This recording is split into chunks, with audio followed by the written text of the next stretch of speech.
Hey YouTube, I am going to talk today about inverse light possibilities. And if you haven't watched any of my previous videos, maybe check them out because I am just continuing all my conversations with each video. And I might re-explain some parts of it, but not necessarily all of it.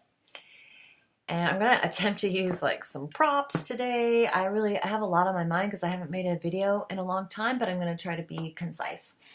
So we're going to talk about light. And last time we talked about, the inverted light that comes in now. Remember we talked about the illuminated well, the well where we live here, and the other land masses, and how with the light coming in this way, that we have the watchers looking down. They see everything. They're actually here with us right now. That's why everything's going the way that it is. So what I'm talking about today is light, the inverse of this light. So instead of the light coming down, so right now we have it like this. So I thought maybe this would make a good, okay, so this is like our dome, right? And you got the light, right, moving around. It focalizes. The plasma focalizes on our dome, creates the sun, and that's how we're experiencing light right now, which is prismatic light, right? The rainbow. And a prismatic light is a prism. It is the light spectrum that actually turns our DNA off. We have all this closed down DNA right now, and it's actually just because of the way we're experiencing the plasma light. So okay, say this is like our flat plane, right? It's got a hole in the middle. Of course, we know there's that center. And maybe I'll try to use this bigger light. Well, let's see. So, right, and we got our light that comes in this way, and which creates those seasons. So it creates those ice barriers too around the edges. Or I think especially in the center. So when the light comes in the other direction, which it will soon, and we're going to be lit up from below like this. And I just kind of wanted to use this as an example because I was thinking about, when the light comes up through this direction, it's going to be coming around, it's going to be coming up through the center, and it's going to be coming up through the ground. So it's no longer going to be a prismatic light. It's going to be full spectrum light. This light won't stay on for very long. And so when that happens, and I didn't draw a new picture, I still just have this other picture. So when that happens, how I drew it here where it's looking downward, these can see the light shines and illuminates downward. So, but when the light comes up like this, we're going to see how transparent our world is too. That our oceans look down into the ice bowl that we sit in. That's right. So there's going to be, our water is going to be illuminated from beneath. And I don't know if that's why it turns red. It's not going to be blue anymore. So the water will have this other color, and we may be able to see down to some certain depth into our bowl. Since we are the well, I'm not really sure about that. But what we will be able to see is any land masses that sit above our cell, are going to be illuminated as well. So we're going to see that light shining up through their ocean and through their land masses. So when the light is going up that way, it is through the soles of your feet that you will receive that inverse light. And so I want to talk about what the possibilities of that might be. Because, in this world, we're sick, we're poisoned, we're manipulated, we're blinded. I think being blinded is one of the biggest parts because when you're blinded, you really have no ability to see what's going on, and it's just like spending time in that frame takes you deeper and deeper into it. So when the light is inverse and starts coming up through the ground, I think that is, so we'll get out of that prismatic light. So I think the DNA will turn on in our bodies. Okay. Um, which, and they've done some tests on this with copperhead snakes. They put copperhead snakes through a different light frequency, and the copperhead snake transmuted the poison in its body and it wasn't there anymore. So under certain light conditions, there is a transmutation that is possible, and that really is going to be health for us. When that light reverses, we are going to transmute any poisons that are still in our body. And I think a lot of other things are going to happen too. Cellular renewal. Obviously, we're going to experience that in the cell that we live in, and we're going to experience that in the cell of our bodies. Longevity, okay. I think one of the big things that we're going to experience when this light turns this way is a remembrance, because when all that DNA turns on inside of your body, I think with that, there's going to be cellular memory. There's going to be a flooding of memory. So it's all inside of our bodies, right? This cellular memory is there. It just has to be activated by the proper light source.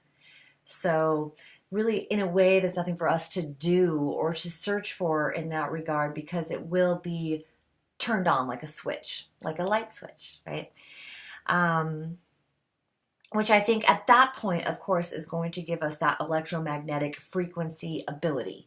Once the light is turned that way, and the memory is turned back on, we're going to be able to work inside the electromagnetic frequency as masters. We will remaster that ability. And then, of course, the other thing I think that happens in the inverse light is rapid growth. I do think this is where, giants have come from, and the huge trees, and this is when nature comes back and grows back into its full capacity. I was this vision my whole life of underneath my feet, under the ground, there was nature just waiting. And at some point she was going to just burst up through the ground and be super present again. And I actually think that this is legit. I think this is what would legit happen under those light conditions, is that all that cellular growth, all that growth ability sort of returns and starts to thrive. Because this isn't a thriving world that we live in now. We're in a space where I'm going to call it death culture. We live in death culture, and we live with the Watchers, who are all about death and feasting and, all their gigs. We know about that. So nature's rapid growth, which I also believe will include new land masses that will rise, that will sort of be cleaned and renewed. And, of course, the cleaned air. So if you know about, which I've mentioned many times, like Brian's work, where he talks about the, this plasma thing. And I don't just get this from Brian's work. This is the plasma physics comes from lots of different areas. And I've put up David LaPointe's primer fields to watch, and oh, I found another one recently too. I'll link in the description at some point so that you can watch that. So the plasma physics are, this is a real thing that happens. Plasma coming this way, plasma coming this way. This is sort of how our world works. We're inside the body of another being. We're living in the flow of blood and plasma, which is what we are. It's on that grander scale. I don't want to get sidetracked here. So light coming up in its full spectrum will give us food through the soles of our feet. We will have nutrients, and with that electromagnetic field in that direction, there's going to be all kinds of energy with all of our DNA turned on.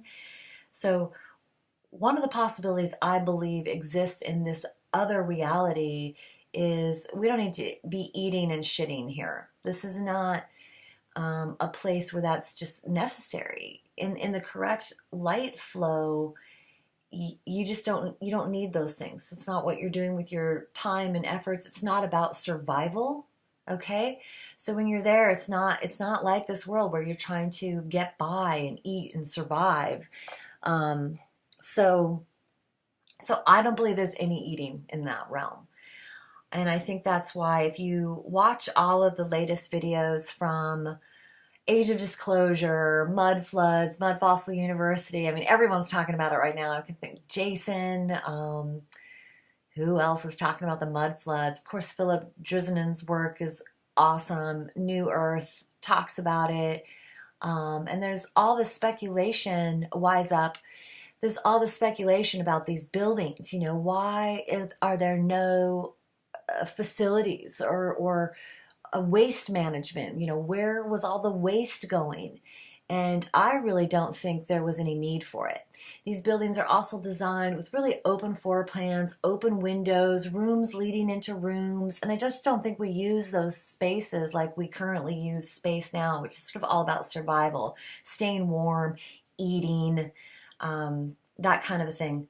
So the old architecture is really, and everyone's getting into it right now. You can watch a billion videos on this to know what I'm talking about. Any of those people I just mentioned are worthy of going over and looking at, and there's quite a few others. Actually, one of the really good ones right now is called Conspiracies Are Us. I don't know about the name of the channel. It's kind of interesting, but the guy does really great presentations on it. And you know, with all of this information, you just take what feels right and go with that. You know, you're not going to buy into anybody's whole theory, including mine, you know. And I'm just speculative. I'm just using my intuition to discuss these matters based on my research. So look at this stuff with a grain of salt, you know, take some, leave some. There's a lot of paranoia on YouTube right now about people being agents and people being disinformation people and stuff like that. You don't need to worry about that. You know, you just have to use your own internal filter to filter through it, looking for what you're looking for. And anytime you spend pointing fingers or saying, you know, these people are this or that, it's really a waste of your time.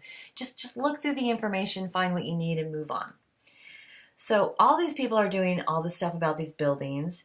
And one thing I don't feel like anyone is saying is perhaps in this golden age era, there is not the feast, there is not the eating, and there's not the shitting. And I'm really, the more I look into it, the more I come to this conclusion. Because of how, and okay, so I want to talk about opposites a little bit too. You know, we use the word inversion and inverse and stuff like that because we live in polarity here in this reality. When the plasma comes this way, my little picture I always like to refer to. So when the plasma comes that way, you know, so it's this realm of polarity. And we really feel it here, even on the most basic levels, male, female, you know, light, dark, the way we experience the light, which is what creates time. Let me say that really quick. The only thing that creates time is the movement of light. That's how you track time. That's how you experience time. That's what time is. Time is light moving. So when the plasma comes up, and we've got that light coming upward, and it's steady, and it doesn't move, and all it does is illuminate and turn everything on. When you have that kind of lighting, where is time? Where is even the concept of time? It's not going to be there. There's only going to be the now moment. And that's why that exists as a knowing within ourselves that there is a now moment that we kind of can't experience that well here. And that's because the light just moves in the day and the night, and that's what time is. It's moving light. And we track it in the seasons, and, you know, we experience seasons here. There's not going to be seasons there. There's just going to be warmth, and there's going to be light. But so how things are polarized here, that light, dark, man, woman, all the polarizations that they do. So the opposite of that. So I've been trying to think, well, what's the opposite of that? And I realized that, you know, that is an improper way to view it. That if I'm thinking in opposites and I'm thinking in polarity because I'm here. And that's what exists here, and that's how we experience here. So I think that in the light coming up world, instead of experiencing polarity, we experience that singularity. And actually, Aphrodite and I were talking about that word. I think we tried to come up with some different words for the way that is experienced, and I didn't write them down. But so, like, okay, I'm going to compare it to this. There was a guy, I think is Black Messiah, and he was talking about, oh, how when things change, it's time for the black woman to rule. And I was like, what? That's just more polarity thinking. Oh, you got a white man ruling now, which you really don't. He's a tranny. Oh, then we need black women to rule, and that's going to make this better, beautiful world. No, it won't work that way there.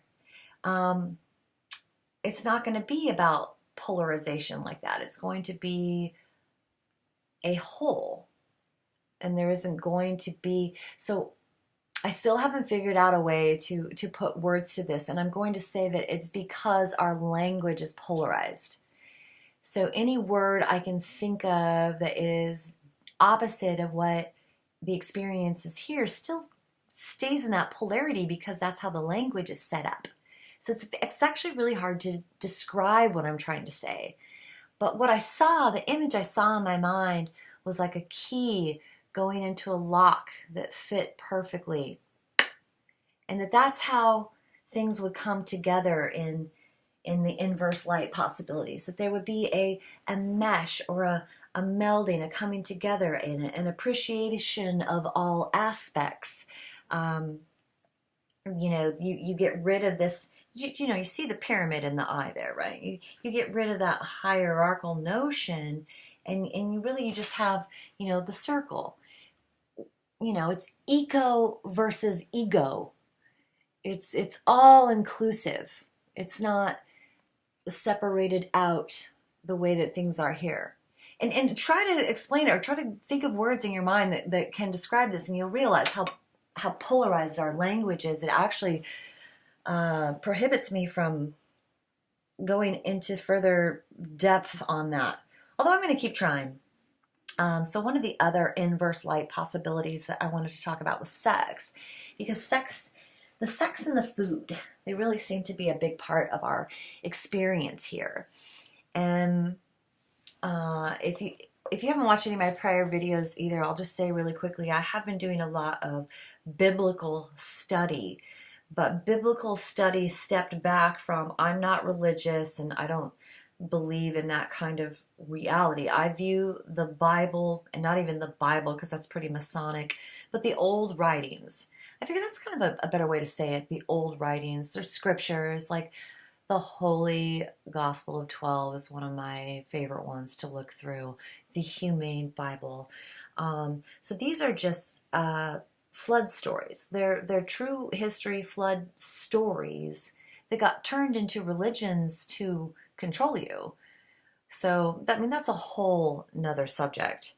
But I wanted to put it in there that it's through these old stories that you'll actually find some of this information about what was relevant during these switchovers. So the floods would happen, the earthquakes would happen, the changeovers would happen, and when it goes from red to blue, suddenly there's laws and rules. Now, I don't think they exist in that other realm because you don't really need them. The laws and rules come into play, and they are around food and sex, and of course the way that we treat each other, to be kind, to do unto others, and that sort of stuff. Don't murder, don't steal. And then the rest of it's about food and about sex and about mixing. And one of the things that said, go forth and propagate and fill the world with children. So I started to think about this in relationship to inverse light possibilities. And because I've been thinking about the sex component a lot. What would it be like in a world that's not opposite, but completely different? It's hard to say that because we live opposites here, so that's not what's going on there. So what's sex going on there? What is that? So I started to think, well, maybe, you live so long in the red world, because I do believe red world is full longevity. Like, you're living 900 years, you're living 1,000 years, maybe you're living as long as the red world exists, is what I started to think. If you're alive there, it's not death culture, it's life culture, and you just live, and your cells are renewed, it's easy to be there, and so procreation doesn't happen. This is my theory. Procreation doesn't happen in the red world. Okay, there's no need to procreate and to reproduce. It's already a world of rapid growth and experience. So the need for reproduction comes in when you come into the blue world and you're only going to live a finite amount of time. And you're going to be poisoned and you're going to be under the control of the watchers and so forth. So it's a super different reality. You need to procreate, you need to have sex, and you need to eat to survive here. You're not going to survive if you don't eat, and you're not going to survive if you don't have sex and procreate. And that's what all these rules around blood and mixing and women, and it all becomes so icky the way that it is here.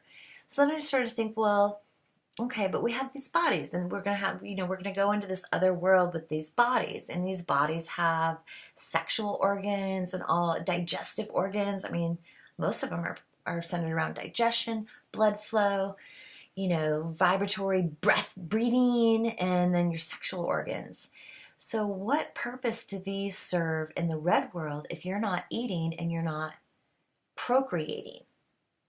I started to think that perhaps sex in that red realm is actually just about pleasure, or about experiencing the realm of another human, and melding your energy with their energy and experiencing a creation through that, a creativity through that, just with that. And who knows what you're creating, but you don't really need to create babies and like blood and all that stuff. That it would be, that sex would still be there, but it would have sort of a different purpose, and that maybe it wouldn't be so rigid in the way that it is here too. It would probably be more in the flow of the creative growth process that takes place in the red world. So then I started thinking about, okay, well, what about all the other organs, your digestive organs and stuff like that? If you didn't have a need to eat or shit, what is that? So one of the things that struck me as you look through all these videos about the old buildings and the free energy mechanisms and stuff that they used in these buildings, one of them is the churches, which probably were not at the time religious gathering places. I think they were bodily tuning buildings where everybody went in as a congregation, a community, and they had these giant organs. I should have taken a picture of one, but you probably know what I'm talking about. These huge organs, these giant pipes that come up, and we kind of retune the body into harmony, not just in itself, but with each other, right? So these huge tuning organs are in these buildings. And I started to think, well, organs, it's the same word. So you have organs in your body, pipes and tubes, and you have these organs where they were tuning people. So I honestly think that your organs, your digestive organs, all those tubes and pipes and things that you have actually are, in the inverse light possibility, are your tuning mechanisms. So perhaps, it's sort of endless possibilities with that. Perhaps, we don't use speech. Like speech, your voice here in this world is your signature, right? You're hearing my voice right now. That's what I sound like. That's Suvi. That's me. But maybe in that world, there's a tuning, an internal tuning through your organ that takes place where you emit a frequency that's like a voice, that you would interact with others, and it would sound like a song. We would experience it perhaps even as music, and that would be the way that we would communicate with each other, through these emitting electromagnetic frequencies through our personal plasma blood organs.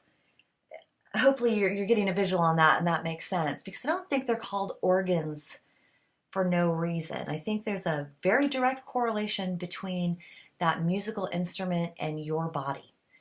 And so let's talk about that really quick. I'm going to pull up some pictures, some photographs that I took just to give you a visual of some of what I'm talking about here. And so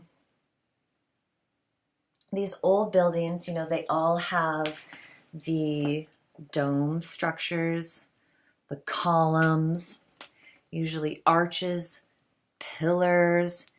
And when you start, that one's kind of hard to see all the pillars on the top. When you start looking at all this old architecture, they all have you can start to see that they were harnessing electromagnetic energy. You know, so these are free energy buildings. They're probably buildings of tuning and so forth. And there's one we're all familiar with. And they're all over the world. And they're all similar. They all have the pillars, the arches, and most of the domed buildings have a giant pillar or obelisk that sits out in front of them worldwide. And so we're still building these things today in the modern realm. There's a modern dome. And then all of our stadiums for sports and all that kind of bullshit are giant columned and domed structures. Why? They're harnessing energy. Here's a modern stadium, football stadium. Here's an old New York baseball stadium from way back in the day. This is known technology. Well, honestly, I think it's like cargo cult stolen technology that the Watchers grabbed that actually belongs to the Golden Age. So, like, here's a giant stadium, and see that big flag? They put that big flag there, and there are different symbols. You can see the pentagram there in the center and the big arch dome on top. So they get everybody in these spaces, and they're just harnessing all of your electromagnetic frequency, because, like I said, it's just that Russian doll thing. It's all on a different scale. And this is all going on inside of your cells in your body, and you're in the cell of another body, and that's how it works. And so here's a dome structure that we all know. Anybody tell me what that is? That's CERN. Okay, and that's what CERN is. CERN is a electromagnetic field creator. Okay, and look at this. Look at that.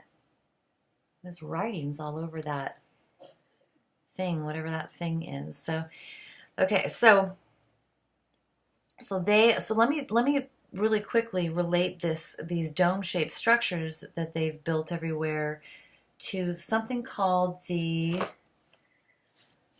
Santilli Telescope. And if you haven't heard about the Santilli Telescope, please check it out. I'm going to put a link in the description about it that could probably lead you to other videos so that you can better understand.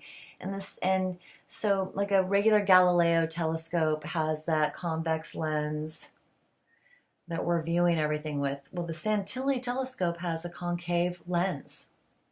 And through this concave lens, your optics on your eye are completely different, because optics are a big reason why we see the world the way that we do here and the way that we're taking it in because of the light and so forth.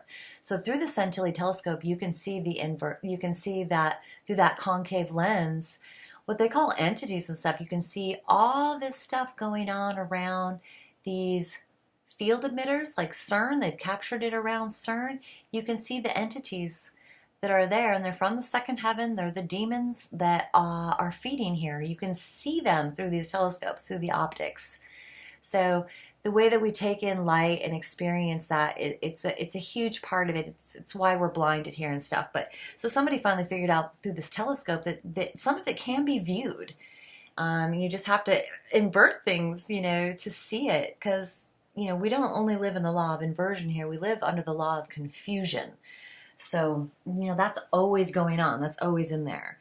So check out Santilli Telescopes and the work they've done around these dome-shaped structures. And you can see that they are indeed using these to harness energy. Now, we use these buildings and so forth in architecture, I believe, in our golden era times ourselves to probably do some pretty fantastic things. I'm going to go back to my gallery here and share with you some of my speculations on that. And this is actually my favorite one. So all of the old Renaissance paintings where they show the haloed individuals, right? And they're often portrayed as religious. This shit is not religious. So this is one of my favorite ones. Oh, I wish you could see it better. Look it up online. You can look it up online. So all of the people that are in that arched dome there in the center, see how they're all haloed? I wish you could see that better. And they're holding a little baby that's haloed. And the people standing outside of the dome, there's two people on this side and there's two people over here, don't have halos, don't have the halo over their head, and they're watching what's going on inside this arched dome. What's inside that arched dome? An organ. There's an organ and there's an instrument in there, and they're all haloed. And they're doing something. This represents something. I believe this is perhaps a way that we traveled, was through our architecture. So, and then that's why it's all over the world looking exactly the same. You could go into one of these buildings and go into one of those domed spots and walk into that energy field and then walk out under the dome-shaped structure of another building on the other side of the plane of existence, on the other side of the donut. So I believe we were able to that's why it's a worldwide culture.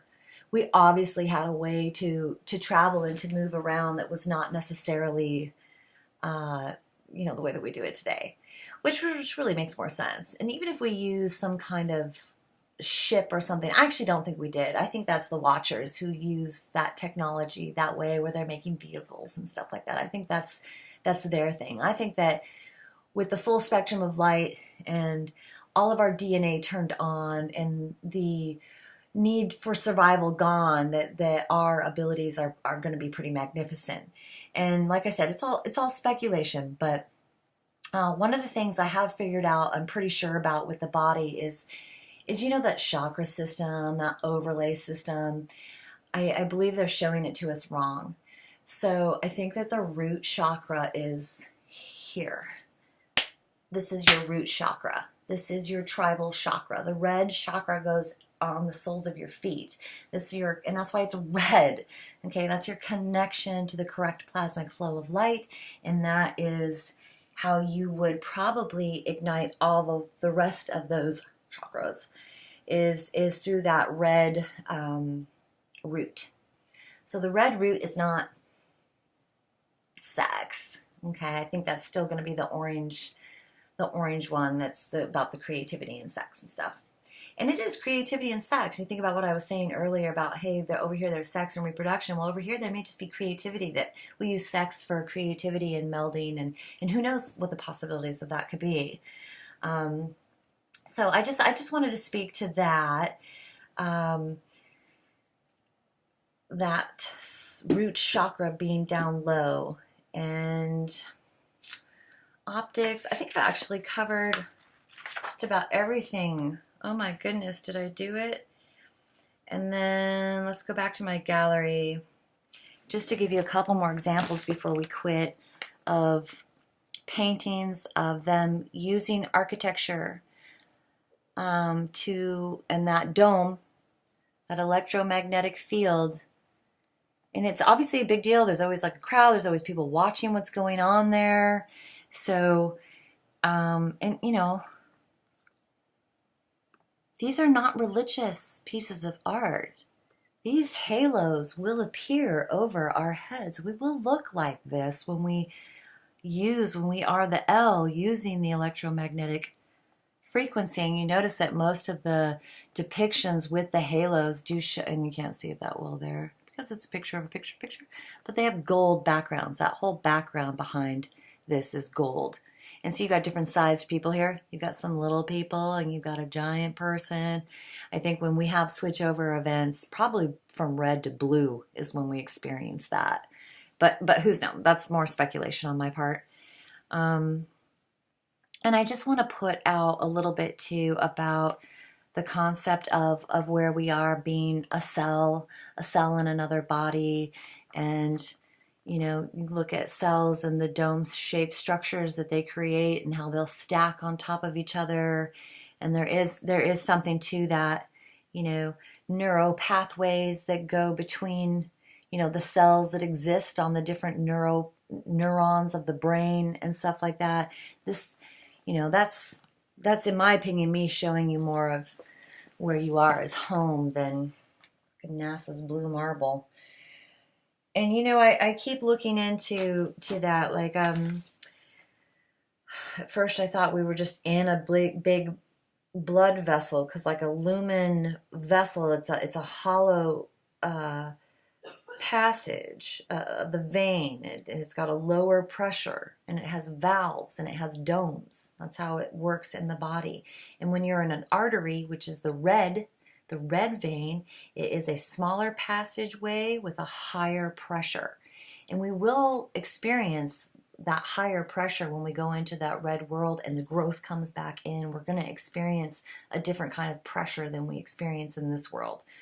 So, you know, that's going to, like, I don't know if you know about hyperbaric chambers or whatever, but when you have increased pressure, your body absorbs oxygen on a deeper, more cellular level.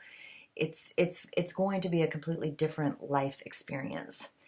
So I just wanted to talk about some of the thoughts I was having on inverse light possibilities for health, nature, sex, food, and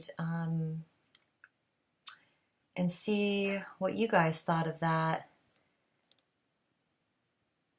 I just saw one more of my note here that I wasn't sure Oh, well, let me just say this really quick. So my brain pathway from sex here in the blue world to perhaps there not being procreation in the red world came from, I had this view of the sun, and then, you know, people always draw the rays that come off the sun, and it's like, it looks like the sperm going into the egg. It really does. I saw it painted on some guy's car the other day, and I'm like, whoa, they just look like little sperms going to the egg. And it started to make me think like, oh, well, if we weren't experiencing the sun and we were just experiencing light that came the way that I've been describing it, then no procreation needed, no sperm egg required. So I really think there might be something to that. And maybe some of you guys have been thinking similar thoughts about this. I would love to hear what your thoughts are. And I'm a little behind on my video making right now, so I might come up with another one as soon as I can to get all of this out of my notebook and into your ears. And I definitely want to get back into blood types and their meaning as well soon again. Yeah, that's it. I love you guys. I hope you're really good.